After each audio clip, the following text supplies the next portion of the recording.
नमस्कार, मी अनुराधा तांबोळकर. अनुराधा चॅनलमध्ये तुमचं खूप खूप स्वागत आहे.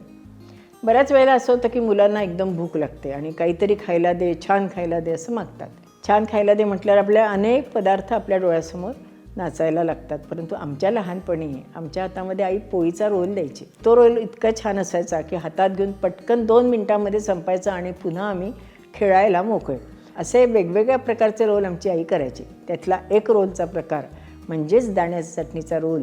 या दाण्याच्या रोलमध्ये अवघड काही आहे का किंवा रॉकेट सायन्स तुम्ही म्हणता तसं काही आहे का, तर अजिबात नाही. अतिशय सोपे आणि पटकन होणारे आहेत. परंतु दाण्याच्या चटणीची पोळीसुद्धा आई आम्हाला करून द्यायची आणि तीसुद्धा आम्हाला खूप आवडायची.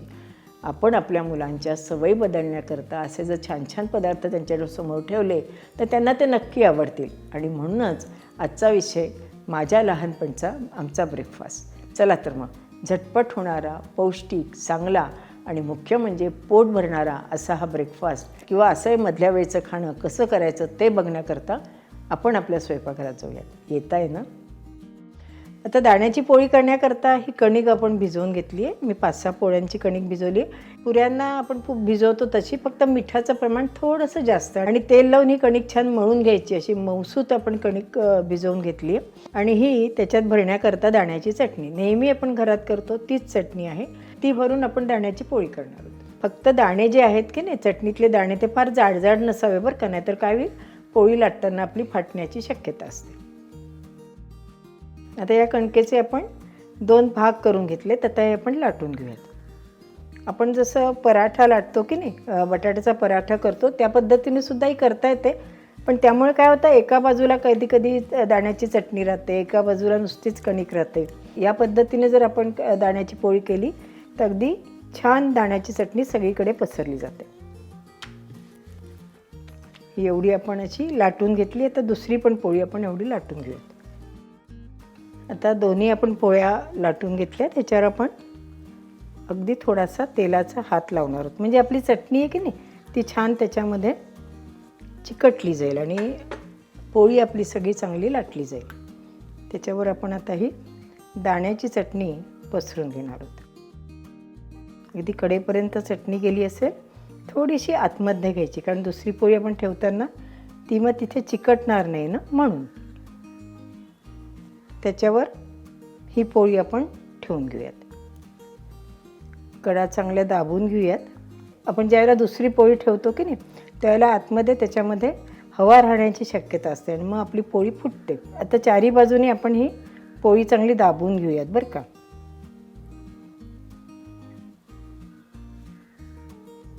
थोडीशी कणिक घालून घेऊयात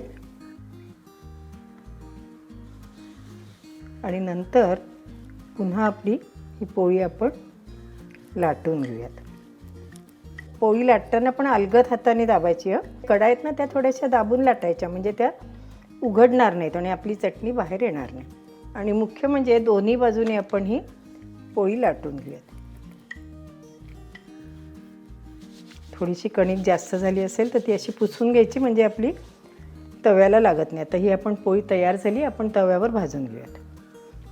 प्रथम तव्याला अगदी थोडंसं आपण तेल लावून घेऊयात.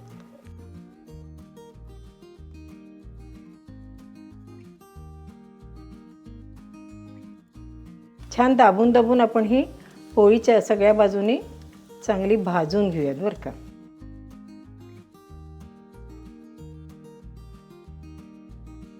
आपली पोळी तयार झाली आहे. आपण ही काढून घेऊयात. याच्याबरोबर नुसतं दही दिलं ना तरीसुद्धा छान लागतं. ही आमची सोलापूरची स्पेशालिटी आहे बरं का. बहुतेक सगळ्यांच्या घरात अशा दाण्याच्या चटणीच्या पोळ्या केल्याच जातात. आता आपण दाण्याच्या चटणीचा रोल कसा करतात तो बघूयात बरं का. म्हणजे मुलांना भूक लागली ना की झटपट द्यायला छान. ही तयार आपली पोळी आहे. त्याच्यामध्ये आपण ही दाण्याची चटणी आपण पसरून घेणार आहोत. मुलांना आवडेल त्या पद्धतीने कमी जास्त आपण पसरली तरीसुद्धा चालू शकते. त्याच्यावर थोडंसं आपण तूप घालणार आहोत. मुलांना आवडत असेल तर थोडीशी कोथिंबीर घातली तरीसुद्धा चालू शकते. आणि आता आपण याचा छान रोल करून घेऊयात बरं का. आता हे असे छान आपण रोल करून घेतले. तुम्हाला वाटलं तर साईडची आधी बाजू फोल्ड करून मग नंतर त्याच्यात भरलं तरीसुद्धा चालू शकतं. आता जो भाग खालचा आहे की नाही तो आपण तव्यावर ठेवायचा. वरती तो घेतला तर आपली पोळीचा रोल सुटण्याची शक्यता असते. आणि पोळी लवकर कडक होण्याकरता एक छान तुम्हाला मी आयडियाची कल्पना देणार आहे बरं का. आपण थोडंसं त्याच्यावर तेल घालून घेतलं आहे, गॅस मंद केला आहे आणि त्याच्यावर आपण आता ही ताटली ठेवणार आहोत आणि ताटली थोडीशी हाताने दाबायची. त्यामुळे काय होईल की खालचा जो भाग असतो ना तो छान कडक आणि कुरकुरीत होतो. नुसती जर आपण उलटी पालटी करत बसलो तर आपला रोल चांगला कुरकुरीत होत नाही. आता आपण अलगद ही उलटून घेऊया. मुख्य म्हणजे आपण ताटली ठेवल्यामुळे हा भाग छान खरपूस झाला.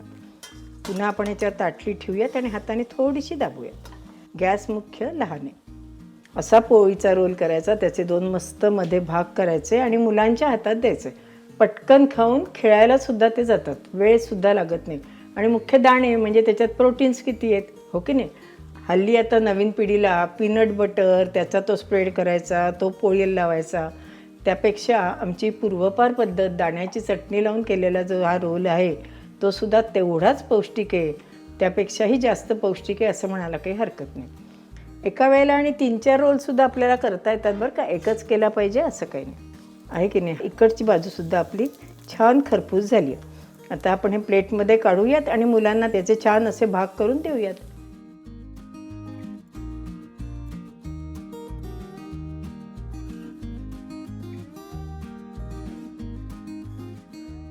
आहे की नाही, आपली रेसिपी झटपट झाली की नाही. मला नेहमी एक आजी म्हणून तुम्हाला सगळ्यांना सांगावं असं वाटतं की मुलांनी भूक म्हटलं ना की पटकन त्यांच्या हातामध्ये आपल्याला किंवा त्यांच्या ताटलीमध्ये आपल्याला काहीतरी देता यायला पाहिजे. नाहीतर मग आपण त्यांनी भूक म्हटल्यानंतर मग एखाद्या गोष्टीची तयारी करायची, मग मी काय करू तुम्हाला आवडीचं ते विचारायचं. मग त्यांनी सांगितल्यानंतर आपण त्या भाज्या चिरायला घ्यायच्या, मग त्यांच्या आवडीचा तो पदार्थ करून त्यांना द्यायचा.